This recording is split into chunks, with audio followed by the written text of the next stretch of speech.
Bienvenue dans cette nouvelle vidéo et aujourd'hui on va voir ensemble les avantages et les inconvénients du courtier DeGiro. Donc je suis avec mon frère Jonathan Rigotier. Salut Maxence. Salut à tous. Donc juste avant de voir tout ça en détail dans cette vidéo, je vous invite à cliquer sur le bouton s'abonner juste en dessous pour rejoindre plusieurs dizaines de milliers d'entrepreneurs à succès abonnés à la chaîne YouTube. Alors si on vous parle de DeGiro, c'est tout simplement parce que Jonathan, tu as investi des centaines de milliers d'euros dans la bourse. J'ai investi moi-même plusieurs centaines de millions d'euros et à terme, je vais investir 1 million d'euros et plus.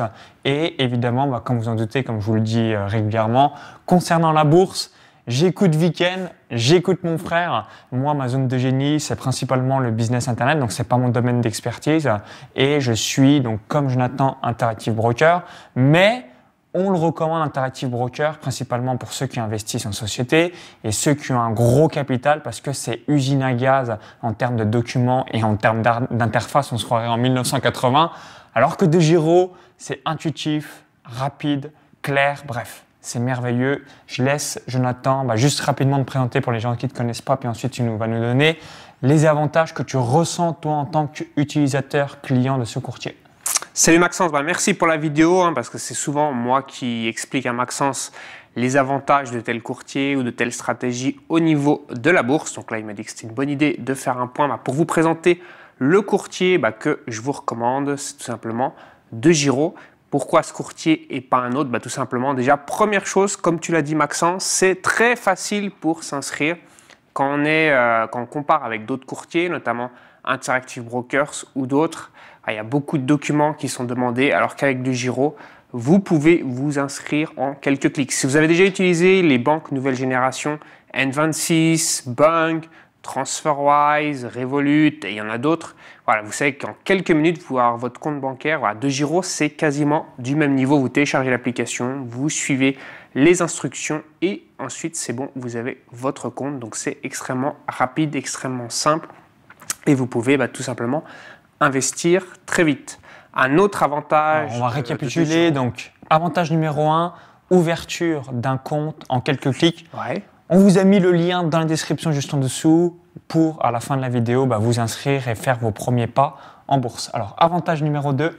Deuxième avantage de DeGiro, c'est les coûts. Quand vous passez les ordres, c'est vraiment pas cher du tout. Si vous investissez aux États-Unis sur des actions américaines, vous avez un coût de 50 centimes par ordre plus une petite proportion selon le nombre d'actions que vous achetez. Mais en général, vous en tirez pour moins d'1 euro par ordre. Donc, c'est extrêmement peu cher.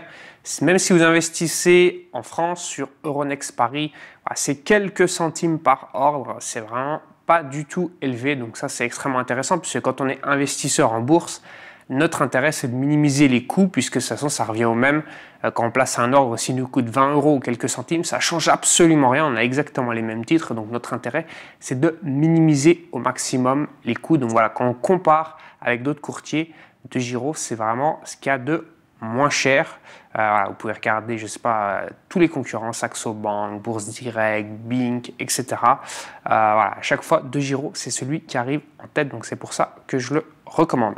Donc, à retenir sur un ordre de 1000, 2000, 5000 euros, c'est globalement 50 centimes à 1 euro. Donc, c'est extrêmement faible. Donc, là-dessus, difficile de faire mieux. Et si vous êtes comme mon frère ou comme moi, on investit sur le marché US, donc les obligations d'État américaines et les actions du S&P 500, forcément, par rapport à ça, on peut difficilement trouver mieux. Ensuite, alors, un troisième avantage de DeGiro, c'est que si vous faites de l'effet de levier, donc qu'est-ce que ça veut dire? Ça veut dire que vous avez 10 000 euros, mais vous achetez pour 20 000 euros d'actifs financiers. Donc, du coup, vous allez investir, vous allez emprunter auprès de DeGiro 10 000 euros pour arriver à ces 20 000 euros. Et là, ça coûte extrêmement peu cher. Vous avez, si on compare par rapport aux autres courtiers, ils prennent une marge de 1,25%. Donc, si les taux d'intérêt, donc là en ce moment, au moment où on fait cette vidéo, c'est autour de 0, donc ça va vous coûter 1,25% l'année, ce qui est vraiment pas cher du tout par rapport aux autres courtiers. Si les taux d'intérêt étaient à 1%, ils vous prendraient 2,25%. Alors que si vous regardez chez les autres courtiers, c'est beaucoup plus. Donc, ça permet de faire des grosses économies parce qu'imaginez si vous avez 100 000 euros d'investis en bourse et que DeGiro vous demande 1,25% au lieu de 3,25%, ça vous fait économiser 2 000 euros par an, tous les ans, comme ça. Donc, si c'est pendant 10 ans, 20 000 euros, etc. Donc, vous faites vraiment des grosses économies. En avantage numéro 2, on vous parlait avec Maxence que les ordres étaient moins chers. Mais voilà, les intérêts, ça a un impact encore beaucoup plus grand. Hein. Parce que les ordres, c'est quelques euros d'économiser, donc c'est toujours ça de prix. Mais là, au niveau des intérêts que vous allez payer pour emprunter de l'argent, vraiment, l'économie, elle est monstrueuse. Donc, je vous recommande vraiment ce courtier par rapport à d'autres. Vous allez faire de grosses économies. Mais il suffit de faire le calcul. Hein. Regardez chez les courtiers concurrents combien ça coûte. Parfois, c'est difficile de trouver l'information. C'est pas très transparent parce que tout simplement, c'est pas dans leur intérêt de vous le mettre en avant. Mais voilà, avec DEGIRO, c'est vraiment peu coûteux. Donc, c'est vraiment un avantage très important de ce courtier. Alors, à retenir, le taux actuel au moment où vous visionnez cette vidéo, il vous rajoutez 1,25%. Donc si c'est 2%, ça fera du 3,25%. Mais sachez que c'est le plus qualitatif par rapport à ça et malheureusement de nombreux autres courtiers, c'est là où on se fait crucifier en quelque sorte si vous faites de l'effet de levier. Donc que ce soit mon frère ou moi-même également, on fait systématiquement maximum effet de levier 2. On trouve ça dommage de ne pas faire effet de levier parce que on rogne une performance qu'on pourra avoir plus optimisée.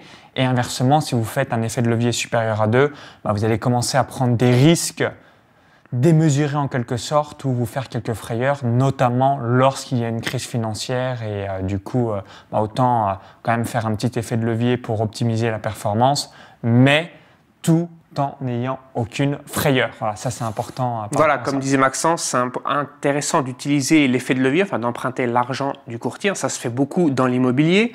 Les gens empruntent de l'argent auprès de la banque pour pouvoir utiliser de l'argent de la banque pour acheter et du coup s'enrichir avec l'argent de la banque. Parce que si vous empruntez à 1% et que ça génère du 10%, voilà, vous gagnez la différence. C'est assez simple à comprendre. En même temps, il faut être modéré avec cet effet de levier parce qu'il se peut très bien que si les actifs que vous avez empruntés perdent de la valeur, vous vous retrouvez en situation difficile. Donc le levier, voilà, il y a les mollo, si vous avez 10 000 euros, ne pas emprunter 100 000 euros. C'est pareil en immobilier parce que si les prix se retournent, vous allez vous retrouver en difficulté. Mais en même temps, ne pas du tout l'utiliser, c'est un petit peu dommage de s'en priver, de se priver de cet avantage. Donc voilà, c'est important de le comprendre pour vraiment savoir ce qu'on fait. Et un quatrième avantage de DEGIRO, le quatrième, c'est que la plateforme, elle est très bien faite. C'est vraiment facile pour placer vos ordres, pour vous y retrouver au niveau de votre portefeuille, voir si vous êtes en plus-value latente, etc., combien vous avez gagné. C'est vraiment, c'est assez épuré, c'est assez simple parce que le courtier a juste quelques années par rapport à d'autres courtiers qui sont plus anciens ou c'est plus lourd, etc. C'est un peu compliqué pour trouver où est-ce qu'il faut cliquer, etc. Sur Interactive Brokers, par exemple, la plateforme est très complexe, mais elle est trop complexe. On se croirait comme un tableau de bord d'un avion où il y a des boutons dans tous les sens et on se demande un petit peu comment on fait pour placer un ordre. Ce que j'aime bien avec DEGIRO, c'est bien épuré. Il y a un bouton achat, un bouton vente, on met le nombre d'actions qu'on veut. C'est extrêmement simple pour s'y retrouver, même quand on est débutant. C'est pas très compliqué. On peut l'utiliser avec son téléphone ou avec l'ordinateur. Ça fonctionne très bien dans les deux cas. Donc voilà, c'est ça qui est plaisant, qu'on apprécie beaucoup. Alors souvenez-vous, DEGIRO, ça a été créé en 2013 et c'est basé aux Pays-Bas, donc c'est en Europe, mais c'est quand même assez récent par rapport à d'autres courtiers qui sont existants déjà depuis plusieurs décennies. Alors est-ce que tu as un cinquième avantage concernant DEGIRO ? Alors concernant DEGIRO, je pense avoir fait le tour des avantages. On peut maintenant signaler quelques petits inconvénients. Déjà, c'est que c'est dommage que DEGIRO n'ait pas les comptes de société, parce que nous, on a une société et on aimerait pouvoir utiliser DEGIRO, on ne peut pas, donc on a des alternatives, c'est pas dramatique. C'est vrai que c'est dommage, on préférerait que DEGIRO accepte aussi les comptes de société. Alors ça viendra peut-être dans le futur, mais ce n'est pas encore le cas pour l'instant, puisqu'en Estonie, on a la possibilité, lorsque l'argent est réinvesti, n'est pas sorti de la société, il n'y a pas de fiscalité. Du coup, c'est intéressant de pouvoir investir directement au nom de sa société, parce que sinon, si on le fait en nom perso, en nom propre, c'est après avoir payé soit des charges sociales sur son salaire, soit des charges sur le paiement du dividende. Du coup, on a moins à investir que si on le fait directement au niveau de la société. C'est pareil en France avec le système des holdings. On a intérêt à investir au nom de la holding plutôt qu'au nom en nom propre. Donc voilà, on espère que DEGIRO, dans le futur, proposera cela. Donc, inconvénient numéro 1 concernant DeGiro, c'est qu'ils acceptent seulement les inscriptions en nom propre et non en société. Donc moi, c'est pour ça que j'investis via le courtier Interactive Broker. Évidemment, si, et peut-être que ça arrivera prochainement, que les sociétés sont possibles pour ouvrir un compte, là, évidemment que je vais migrer sur DeGiro parce que c'est tellement plus intuitif, simple, rapide, efficace que je préférais être sur ce courtier. Mais malheureusement, ils acceptent que en nom personnel. Absolument. Alors, est-ce que tu as un deuxième inconvénient concernant DeGiro? Alors, un autre inconvénient de DeGiro, c'est que c'est un courtier qui n'est pas adapté pour le day trading, le scalping. La plateforme ne le permet pas. Alors, c'est très bien pour du long terme, ou des stratégies où vous n'avez pas besoin de voir les graphiques en temps réel, etc. Par rapport à une plateforme comme ProRealTime, qui est vraiment adaptée pour le scalping, pour le day trading, DeGiro, ça ne va pas du tout le faire. Ça ne va pas être simple à utiliser. Les boutons, c'est un petit peu lent pour placer des ordres si vous devez vraiment le faire dans la seconde près. Donc voilà, un deuxième inconvénient, je dirais. C'est très bien pour des stratégies long terme, mais pas adapté pour du court terme. Alors, est-ce que tu as noté un troisième inconvénient concernant DeGiro? Alors, concernant DeGiro, c'est dommage qu'on n'ait pas l'accès au CFD. Alors, on peut avoir accès c'est un certain type de produits financiers, les CFD. On peut y avoir accès, mais si on a accès au CFD, on ne peut plus acheter des actions normales ou des ETF normaux. Il faut avoir un compte séparé. Donc ça, c'est un autre inconvénient. Alors, ça dépend des stratégies de chacun, mais dans certains cas, ça peut être problématique si vous avez besoin d'une stratégie qui combine à la fois des actions normales et en même temps des CFD, vous ne pouvez pas le faire avec DeGiro. Ce n'est pas un gros inconvénient, mais dans certains cas, ça peut être problématique. Ouais, c'est suivant les placements que vous réalisez sur certains produits financiers. Si vous voulez être sur tel ou tel produit financier, évidemment, ce n'est pas accessible sur la plateforme, vous n'allez pas pouvoir placer vos ordres. Donc, ce qui est quand même plutôt problématique, mais ça va vraiment être plutôt quand même pour les experts de la bourse par rapport à ça. Voilà, il y a un dernier inconvénient qui me vient à l'esprit, c'est que DeGiro parle depuis quelques années d'une nouvelle fonction, c'est-à-dire l'achat d'actions fractionnées. Donc, c'est-à-dire que si une action, comme je pense à Amazon, qui vaut près de 3 000 $ aujourd'hui, donc si vous avez que 1 000 $ sur votre compte, vous ne pouvez pas acheter une action parce qu'une vaut 3 000. Du coup, il n'y a pas cette fonction qui permettrait d'acheter un tiers d'une action. Et du coup, si vous avez que 1 000 $, vous pouvez acheter. Revolut le propose. Revolut, la banque en ligne, a une fonction de trading qui permet d'acheter des actions fractionnées. Interactive Brokers le propose également, mais pas DeGiro. Donc voilà. On espère que ça soit fait dans le futur. Ils en parlent, c'est pas encore sorti. Donc ça sera peut-être le cas dans le futur et ça sera assez intéressant. Parce que même quand vous avez un petit compte comme ça, vous pourrez acheter des actions. Si vous avez 100 €, vous pourrez acheter 1/30 d'une action Amazon. Donc c'est vraiment pratique. Il n'y a plus de problème. Des actions qui coûtent très cher. Je pense à Berkshire Hathaway de Warren Buffett. C'est une action qui vaut, c'est à 6 chiffres. Donc si vous n'avez pas un très très gros capital, vous ne pouvez pas acheter une seule action, mais quand il y aura la fonction fractionnée, ce sera beaucoup plus simple. Est-ce que tu vois encore d'autres inconvénients concernant DeGiro? Alors, je pense qu'on a fait le tour. J'en ai un petit, tu vas me dire. Donc, le cinquième inconvénient, c'est que ce n'est pas disponible dans tous les pays. Donc, quand je dis ce n'est pas disponible dans tous les pays, là encore, Interactive Broker, c'est disponible dans énormément de pays et DeGiro, c'est disponible, tu sais à peu près dans combien de pays? Disponible dans 18 pays européens. Ok. Avant, il y avait même une tolérance. Si vous aviez un compte bancaire dans un de ces 18 pays européens, ils vous acceptaient. Ce n'est plus le cas actuellement. Par exemple, moi je suis en Estonie. L'Estonie n'est pas dans ces pays, mais en ayant un compte bancaire chez une banque comme Bung, N26, qui est donc les Pays-Bas, l'Allemagne, donc les pays où c'est autorisé, il y avait une tolérance. Donc j'ai toujours un compte chez eux grâce à cette tolérance. Mais aujourd'hui, c'est plus possible. Donc on espère qu'ils vont faire comme Interactive Brokers, comme tu l'as dit, qu'ils vont accepter les résidents déjà de tous les pays de l'Europe et ensuite éventuellement s'expandre, aller au-delà de l'Europe parce qu'il y a plein de gens qui seraient intéressés par leur service parce que c'est vraiment pratique à utiliser. C'est l'avantage d'Interactive Brokers, le concurrent, c'est que peu importe où vous êtes sur la planète, alors à moins que vous soyez dans des pays genre la Corée du Nord, l'Iran, enfin des pays qui ont des restrictions, mais à part ça, vous pouvez les utiliser depuis n'importe où dans le monde, donc c'est vraiment super pratique. Mais dans l'ensemble, voilà, c'est un courtier quand même qui est excellent. Voilà, on vous a expliqué les inconvénients pour être honnête, mais voilà, de façon générale, c'est quand même un très très bon courtier. On s'y retrouve largement avec. On recommande au max de Giro. Voilà, on le recommande au max, exactement. Je n'ai pas trouvé mieux. Voilà, c'est vraiment dans le top. J'aime bien diversifier, avoir plusieurs courtiers, mais celui-là, c'est vraiment dans le top. Donc rappelez-vous, compte perso de Giro, compte de société Interactive Broker. Et quand vous démarrez de Giro. Pourquoi? Parce que comme vous l'avez évoqué, c'est usine à gaz, interface catastrophique, Interactive Broker, toutes ces choses-là. Donc quand on est débutant en bourse, on va être effrayé. Et si on est effrayé, qu'est-ce qui va se passer? On va pas placer ses premiers ordres. Et si on ne place pas ses premiers ordres, on va pas bénéficier des intérêts cumulés. Et on va procrastiner. On va se dire 2 ans plus tard, merde!